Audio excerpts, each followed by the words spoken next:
The Secret Garden, cinematic audiobook recap and emotional storytelling script. There are some doors in life that do not open with force. They open when a lonely heart finally learns how to listen. Behind one such door, hidden beneath ivy, buried beneath grief, and forgotten by almost everyone, there waits a garden. Not just a garden of roses and winding paths, but a place where a bitter child learns to laugh, where a sick boy learns to stand, where sorrow loosens its grip, and where spring returns to souls that had long believed winter would last forever. This is the story of the Secret Garden.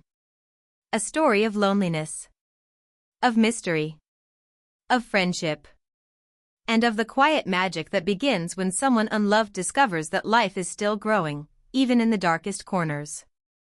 So settle in. Let the wind move softly across the moor. Let the old house breathe in the shadows. And listen closely. Because somewhere beyond the locked doors, something is waiting to bloom. Mary Lennox begins her life far away from the cold green fields of England. She is born in India, beneath a bright and burning sun, in a world full of color, heat, servants, and silence. Her parents are there, but not truly there. Her father is busy and distant. Her mother is beautiful, admired, and always somewhere else, at parties, in fine clothes, surrounded by laughter that never seems to include her child. Mary grows up in rooms where people obey her but do not love her. She is cared for, fed, dressed, and served. But she is not cherished. No one teaches her gentleness. No one teaches her patience. No one teaches her what it means to be wanted. And so Mary becomes what the world around her has made her. Cross. Commanding. Cold. A child who expects others to move when she speaks. A child who has never learned to say please, because she has never been taught the warmth behind it. But beneath all that sharpness, beneath the sour looks and angry little commands, there is something no one has taken the time to see. Mary is lonely. Terribly lonely. Only she does not yet know that loneliness is what she feels. She thinks the world is unpleasant. She thinks people are tiresome. She thinks nothing matters very much. Then, one day, everything changes. A sickness sweeps through the household. The ordinary sounds of servants, footsteps, and voices begin to vanish. Doors are left open. Meals are abandoned. Whispers turn into cries. And Mary, forgotten in the confusion, is left alone in a house that grows quieter and quieter. At first, she is angry that no one has come to her. Then she is confused. Then the silence becomes something deeper. Something frightening. When she is finally discovered, standing alone in the deserted house, the truth arrives like a cold wind. Her parents are gone. The servants are gone. The world she knew has disappeared overnight. And Mary Lennox, who has never truly belonged to anyone, is sent across the sea to England. To a place she has never seen. To an uncle she has never known. To a house called Misselthwaite Manor. And if India had been full of heat and bright skies, Misselthwaite is something entirely different. It waits on the edge of the Yorkshire moor like a sleeping giant. Old. Vast. Shadowed. Its many rooms are closed. Its corridors stretch into darkness. Its portraits seem to watch from the walls. And beyond the windows lies the moor, wide, wild, and breathing under the changing sky. At night, the wind moves over the land with a low, haunting sound. It rushes around the house as if searching for a way inside. To Mary, it is strange and bleak. The kind of place where secrets could hide for years. The kind of place where a person could disappear into a corridor and never be found. And Misselthwaite is full of rules. She is told not to wander. Not to ask questions. Not to trouble her uncle, Archibald Craven. He is a grieving man, rarely seen, often away, and wrapped in a sorrow so old it seems to have become part of the house itself. People speak of him carefully. They say his wife died long ago. They say he never recovered. They say there are rooms and memories he cannot bear. And somewhere in the grounds, there is a garden that has been locked for 10 years. No one enters. No one tends it. No one even speaks of it openly. The door is hidden. The key is buried. And the garden is left to time. At first, Mary does not care. Or at least, she tells herself she does not. She has been dropped into this enormous, echoing house with no one to entertain her, no one to comfort her, and no one particularly interested in what she does. But something begins almost immediately. Something quiet. Something that does not announce itself as magic. It begins with the more air. Cold, sharp, and alive. It pushes against Mary when she walks outside. It reddens her cheeks. It fills her lungs. It makes her hungry for the first time in her life. It makes her body wake up. And with her body, slowly, her mind begins to wake too. She walks through the gardens. At first, they look bare and dull under the winter sky. The beds are empty. The branches are black. The fountain is still. But the earth has a smell she does not understand, rich, damp, waiting. There is a promise hidden beneath it. One morning, Mary meets an old gardener named Ben Weatherstaff. He is as blunt and sour as she is. He does not flatter her. He does not bow. He speaks to her with rough honesty, and for the first time, Mary is faced with someone who does not pretend she is pleasant. And then there is the robin. A small bird with a bright red breast and curious dark eyes. He hops near Ben. He watches Mary. He sings from the wall. And something strange happens inside her. This little creature does not fear her. He does not obey her. He simply exists, cheerful, lively, free. Mary is fascinated. She speaks to him softly. Softly. Perhaps for the first time in her life. There is a difference in her voice when she speaks to the robin. A gentleness she did not know she possessed. And that is one of the earliest signs that Mary is changing. Not because someone lectures her. Not because someone punishes her. But because nature offers her a friendship without demands. The robin becomes a guide. A bright spark of life against the cold stone walls. Mary begins to wonder where he lives. She watches him fly over a wall covered in ivy. She sees treetops beyond it. She remembers the whispers of a locked garden. And suddenly, the world gives her something she has never truly had before. A mystery. A purpose. Something to care about. Where is the door? What lies behind the wall? Are the roses dead? Is the garden wild and ruined? Or is something still alive inside? The more Mary wonders, the more the secret garden enters her imagination.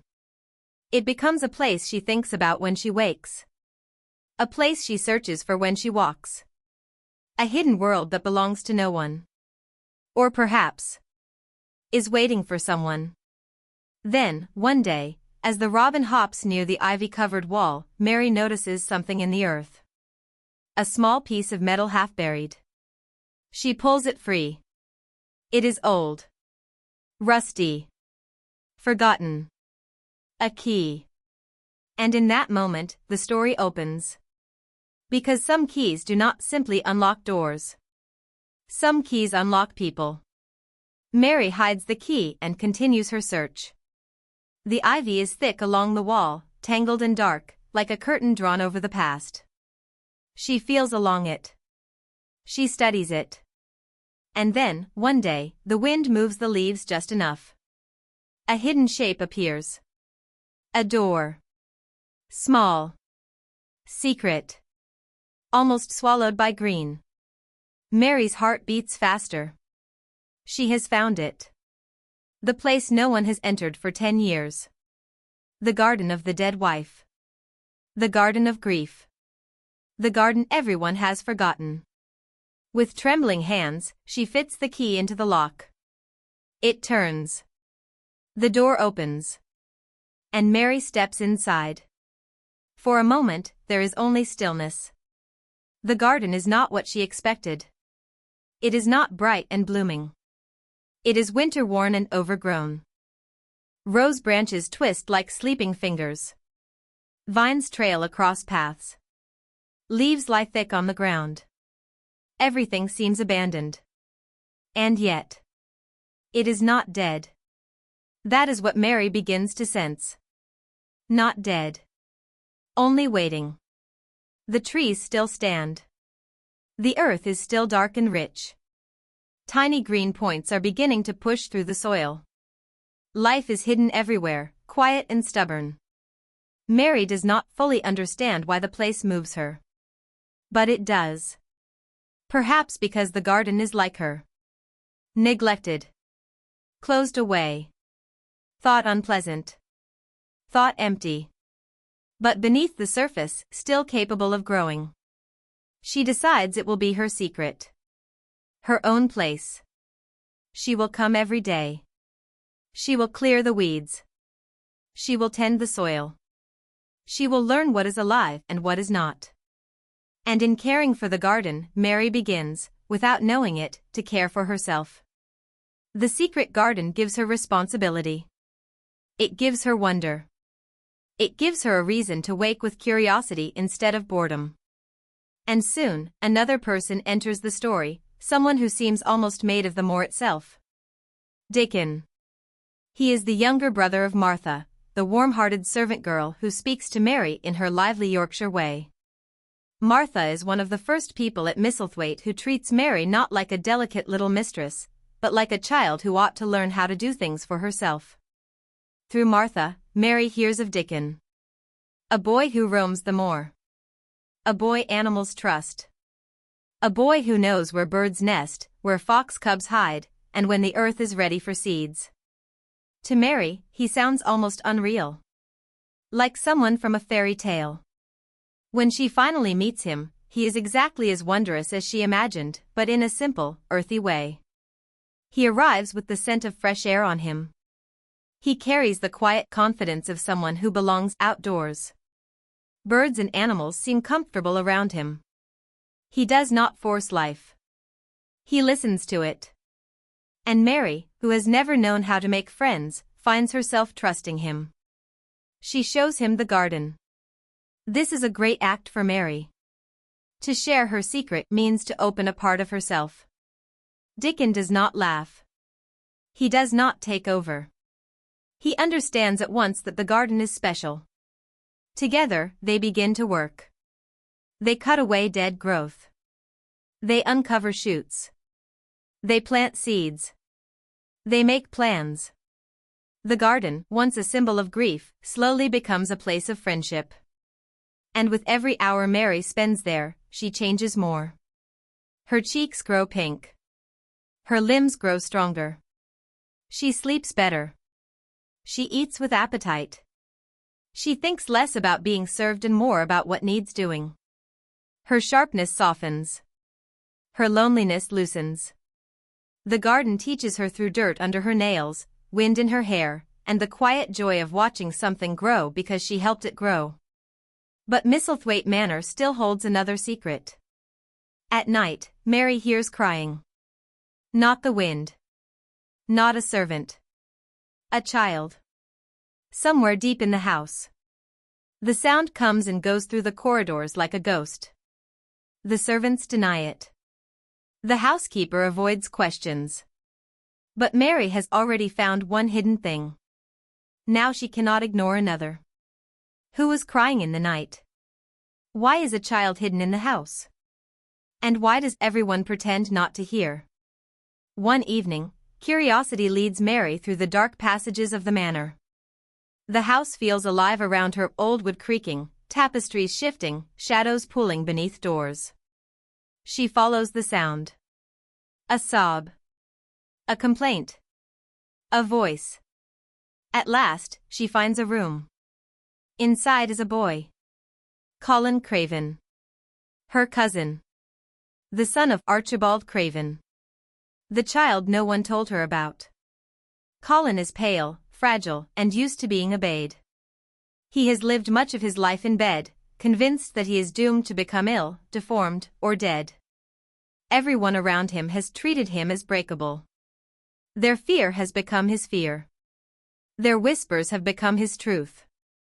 He believes he cannot live like other children. He believes the world is waiting for something terrible to happen to him. In many ways, Colin is another locked garden. Shut away. Untouched by sunlight. Full of life, but told for so long that life cannot bloom there. Mary and Colin are not gentle with each other at first. They are too alike. Both spoiled by neglect. Both angry. Both lonely. Both used to commanding others because they do not know how to ask for love. But this is why Mary can reach him. She is not afraid of him. She does not treat him like a prince. She argues with him. She challenges him. She tells him about the garden. And the secret begins to work on Colin before he has even seen it. A hidden place. A garden no one enters. A world outside his closed room. A world where spring is coming. At first, Colin wants to hear about it. Then he wants to see it. And so Mary and Dickon make a plan. They bring Colin outside. Into the air. Into the sun. Into the secret garden. Imagine that moment. A boy who has lived under curtains and fear is carried into a place alive with birdsong. The door opens. The garden receives him. The air is cool and sweet. The earth smells of rain and roots. Green shoots are rising. Roses are beginning to wake. And the sunlight touches Colin like a blessing he had almost been denied. At first, he is overwhelmed.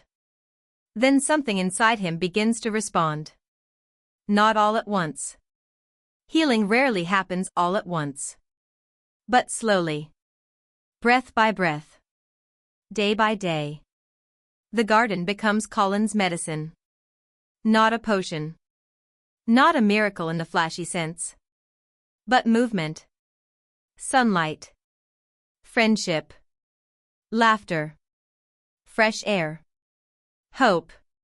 He watches plants push upward through the soil, and he begins to wonder whether he, too, might grow strong. He sees Mary running and laughing where she once was sour and thin. He sees Dickon calm among animals and flowers. He hears birds singing without fear. And little by little, the story Colin has believed about himself begins to crack. What if he is not doomed? What if he is not as weak as everyone said? What if his body has been waiting, like the garden, for care instead of fear? One of the most powerful transformations in the story happens when Colin decides to stand. It is not only a physical act. It is spiritual. Emotional. A declaration. He rises not merely from a chair or from the ground. He rises from the idea that he is helpless. He rises from the shadow of grief that filled the house before he was old enough to understand it. He rises from other people's fear. And in the secret garden, surrounded by those who believe in life, Colin begins to believe in life too. There is a kind of magic in this story, but it is not the magic of spells. It is the magic of attention. The magic of being seen. The magic of fresh air after years indoors. The magic of friendship after years of loneliness. The magic of caring for something and discovering that care returns to you. Mary heals because the garden needs her. Colin heals because Mary and Dickon believe he can. And the garden heals because children enter it not with sorrow, but with hope. The robin, the roses, the seeds, the soil, all become part of one great awakening. Even the manor begins to feel different. The house that once seemed only gloomy and silent now holds a secret pulse of life. Behind closed doors and heavy curtains, something joyful is happening. Children are laughing. A boy is growing stronger. A girl is becoming kinder. A lost garden is turning green again. But the deepest sorrow in the story belongs to Archibald Craven. Mary's uncle has spent years running from memory. His wife's death broke something in him. The garden was hers. The place she loved. And when she died, he locked it away as if locking the door could lock away pain. But grief does not disappear when hidden. It spreads. It seeps into rooms. It silences music. It reaches children. It turns a home into a mausoleum. Archibald believes he has buried the past, but what he has truly buried is the possibility of healing. While he wanders far from home, restless and sorrowful, something calls him back. Not loudly. Not dramatically. But like a feeling rising in the heart. A dream. A memory. A sense that something has changed. And when he returns to Misselthwaite, the old house is not the same. There is life where there was silence. There is movement where there was stillness. And in the garden he had locked away, he finds what he never expected. His son. Standing. Strong. Alive. The emotional power of this moment is not only that Colin can walk. It is that Archibald sees hope where he had only expected grief. The garden he thought belonged to death has become the place of his son's rebirth. The door he closed to protect himself from pain has opened into healing. And all the sorrow that once made the garden forbidden is transformed. Not erased. But transformed. Because healing does not mean forgetting the ones we lost. It means allowing love to become life again. That is the heart of The Secret Garden. It is a story about neglected places. Neglected children. Neglected hearts. Mary is neglected by parents who never truly saw her. Colin is neglected by fear disguised as protection. Archibald neglects his home and son because his grief is too heavy to face. And the garden is neglected because it is tied to a wound no one knows how to touch. But nature waits. That is one of the most comforting ideas in the story. Nature waits. The soil does not give up because winter is long. The roses do not cease to be roses because no one praises them. The roots keep their secret strength underground. And when light returns, they rise. Mary's transformation is beautiful because it is so believable. She does not become kind in an instant. She does not wake one morning perfect. Instead, she is changed by small things. A robin trusting her. A servant girl speaking honestly. A boy sharing his love of animals. A patch of earth needing care. A cousin needing courage. The more Mary cares for the world outside herself, the more alive she becomes inside. This is one of the great lessons of the story. Sometimes, when we are lonely, we close inward. We become sharp. We protect ourselves by acting as if we need no one. But healing often begins when we care for something beyond our own sadness. A plant. An animal. A friend. A place. A dream. Something small enough to begin with. Something alive enough to answer. Colin's transformation carries another lesson. The words spoken around a child can become walls. If a child is told he is weak, doomed, or broken, he may begin to live inside those words. But if someone shows him strength, possibility, and belief, another door opens. Colin needed more than medicine. He needed truth. He needed sunlight. He needed companions who did not worship his fear. He needed to see life growing fiercely from the ground and realize that he was part of that same life. And the garden itself becomes the great symbol of the novel. At first, it is locked because of death. Then it becomes a secret because of curiosity. Then it becomes a project because of care. Then it becomes a sanctuary because of friendship. Finally, it becomes a miracle because of love. Its blooming reflects the children's blooming. As the roses climb, Mary softens. As the green shoots rise, Colin rises. As the paths clear, hidden emotions become clear too. The garden is not simply a place. It is the soul. It is the part of us we shut away when we are hurt. The part we believe has gone barren. The part that waits, sometimes for years, for someone patient enough to open the door. And perhaps that is why this story still touches so many hearts. Because everyone has a secret garden. A hidden place within. A place that has known winter. A place where old griefs, disappointments, and forgotten hopes lie tangled together. And sometimes we think that place is dead. But maybe it is only waiting. Waiting for kindness. Waiting for courage. Waiting for fresh air. Waiting for one small key. In the end, the secret garden is not loud. Its magic is quiet. It does not crash like thunder. It unfolds like spring. A robin sings. A door opens. A child laughs. A boy stands. A father comes home. And the world, which once seemed cold and empty, is suddenly full of growing things. That is the beauty of this story.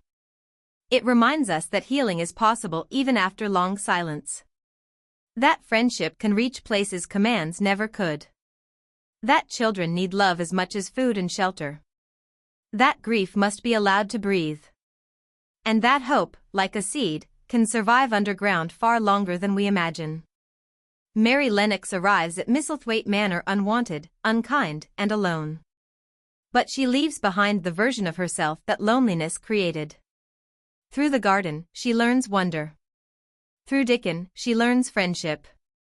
Through Colin, she learns compassion. Through nature, she learns how to live. And in helping a forgotten garden bloom, she discovers that she herself was never truly barren. Only waiting. Only locked away. Only in need of light. So when we remember the secret garden, we remember more than an old manor, a hidden door, and a patch of earth surrounded by walls. We remember the feeling of stepping into a place where life is returning. We remember the smell of damp soil after rain. The whisper of leaves. The call of a bird on a stone wall. The gold of sunlight on young grass.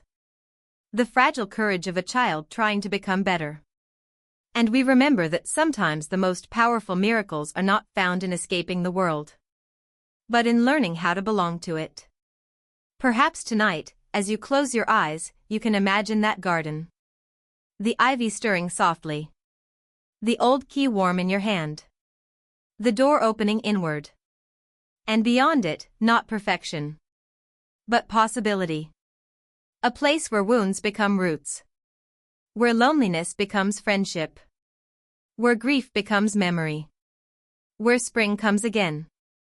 And where even the most forgotten heart can bloom.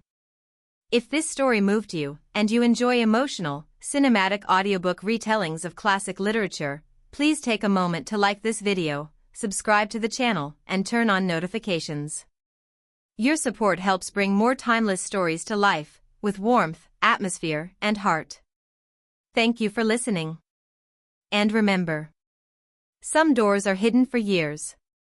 But when the time is right, even the quietest garden can open.